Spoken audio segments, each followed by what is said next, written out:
2025 সালের মাধ্যমিকে বাংলার তোমাদের কোনি থেকে 10 নম্বরের প্রশ্ন আসতে চলেছে। মানে ওখানে 3টে প্রশ্ন দেওয়া থাকবে এবং 2টো প্রশ্ন তোমাকে অ্যাটেন্ড করতে হবে, 2টো প্রশ্ন লিখতে হবে। তো এটা কোনি মতিনন্দীর রচিত এবং কোনির এই তোমরা যদি দেখো কোনির ঠিক পেছনে প্রায় 21টার মতো কোশ্চেন রয়েছে। তো এতগুলো কোশ্চেন পড়ে মাধ্যমিকে যাওয়া সম্ভব নয়। তাই আমি তোমাদের জন্য মাত্র চারটে কোশ্চেন, যেগুলো এইবার মাধ্যমিকে আসবেই, মানে আসার মতোই, পুরো মানে আসবেই ধরে রাখতে পারো তোমরা, সেরকম কোশ্চেন তৈরি করেছি। ওই চারটে কোশ্চেন মাত্র পড়ে যাও, তোমরা মাধ্যমিকে নিশ্চিত 2টো কমন পাবে এবং ওখান থেকে 5-5-10 তো দেয় না, 4-4-8 অনায়াসেই তোমরা নিয়ে নিতে পারবে 8 নাম্বার। তো চলো ভিডিও শুরু করা যাক। তো দেখো আমরা চলে এসেছি স্ক্রিনে, মাধ্যমিক 2025 কোনি এবং মান 5। তো চলো কোশ্চেনগুলো দেখে নিই এক এক করে। 1 নম্বর কোশ্চেন, এটি বুকের মধ্যে পুষে রাখো। কি পুষে রাখার কথা বলা হয়েছে? কি কারণে এই পুষে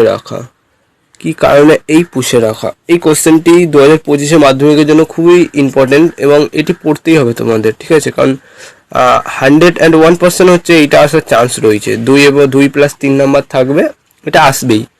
তারপরে হচ্ছে কোনি উপন্যাস অবলম্বনে ক্ষিতীশ, কোনি এবং লীলাবতীর ভূমিকা আলোচনা করো। এই তিনটে ক্যারেক্টারের যে ভূমিকা বা কোনি উপন্যাস অবলম্বনে যে এই 3টে ক্যারেক্টার কি করেছে, তাদের কৃতিত্ব, এইটা তোমাদের মাথায় রাখতেই হবে। এই 3 জনের রাখতেই হবে এবং এই কোশ্চেনটি এই 3টের মধ্যে একটা হয়তো আসতে পারে 5 নম্বরে। এটা প্রতি বছরই একটা না একটা ঘুরিয়ে আসে। এই বছরও হয়তো একটা আসতে পারে, না আসবে না এরকম বলা যায় না।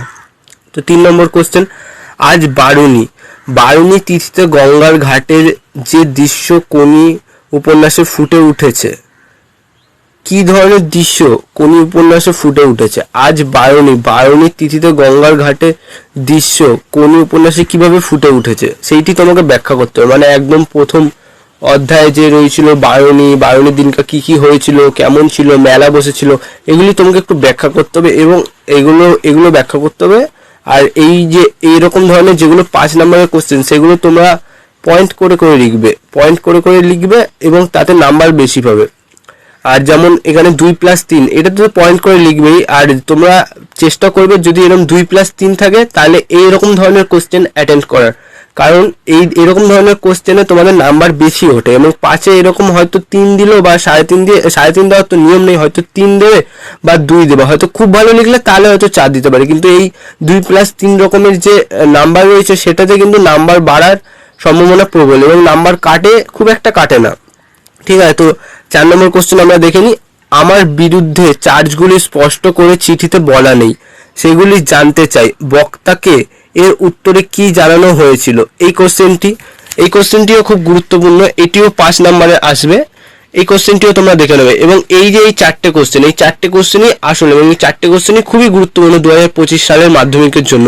এবং তোমরা যদি চাও যে আর একটি এক্সট্রা পড়ে রাখবো, তার জন্য তোমরা এই কোশ্চেনটি পড়ে রাখতে পারো। বিষ্টুচরণ ধরের যে খাওয়ার তালিকা বিশ্লেষণ করো। বিষ্টুচরণ ধর যে ছিল এবং যে রসিক মানুষটি ছিল, তার খাওয়ার তালিকা যেটা ছিল, তারা সে কি খেত, কি করতো, এবং ওই চরিত্র তোমরা মনে রাখার চেষ্টা করবে। তোমরা যদি চাও যে এত বড় কোনি উপন্যাস তোমরা মাথায় থাকবে না, এটা স্বাভাবিক, কারোরই মাথায় থাকে না, তো তোমাদের জন্য আমি এই কোনি উপন্যাসে খুবই ছোট্ট করে সারস সংক্ষেপ, মানে যেটা তোমরা যেখান দিয়ে কোশ্চেন দিক কোনি উপন্যাসে তোমরা পেরে যাবে ওই সারস সংক্ষেপ। যদি চাও তাহলে আমি আমার এই চ্যানেলে আপলোড করব সারস সংক্ষেপ। তোমরা শুধু কমেন্টে ইয়েস লিখে দিও যে আমাদের সারস সংক্ষেপ দরকার, শুধু ইয়েস লিখে দিও, তাহলে আমি কমেন্টে ইয়েস লিখবে, তাহলেই আমি ভিডিও ছাড়বো নতুন সারস সংক্ষেপে। ওটা খুবই ছোট্ট করে পুরো কোনি উপন্যাসটা বোঝানো হবে ওই সারস সংক্ষেপে এবং তাতে তোমাদেরই সুবিধা হবে।